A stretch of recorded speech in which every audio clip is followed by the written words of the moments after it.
The FBI is at the forefront of efforts to provide domestic security in the face of terror threats. However, the agency's headquarters has been falling apart for years. Now Congress has decided to move ahead with a new FBI facility. One America's John Hines has more on the story from Washington. Members of the Maryland congressional delegation succeeded this week in adding money for a new FBI headquarters. Some $390 million was added for the design and construction of the new building, possibly in suburban Maryland. Senator Barbara Mikulski says it's high time to replace the FBI headquarters building, named after former FBI Director J. Edgar Hoover.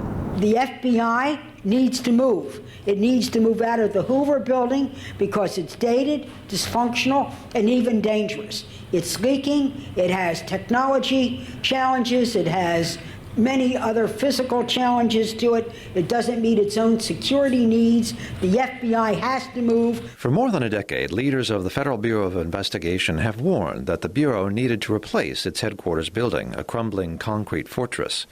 It was built in a different era, long before the Oklahoma City bombing and 9/11. Not only have new security concerns made the building obsolete, but a travel website recently dubbed the FBI Hoover building the ugliest building in the world.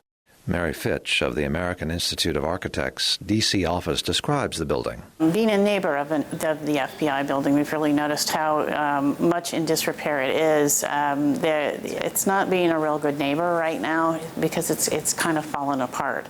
That's particularly true on the East Street side. It's always been a building that's kind of created a void in the city because of its security issues, and now it's kind of even more of a problem because the sidewalks are crumbling. The new FBI building would save some $44 million a year in rent by combining 14 different sites into one location. That process could take several years, but it looks like Congress has finally decided that it's time to find the FBI a new home. John Hines, One American News, Washington.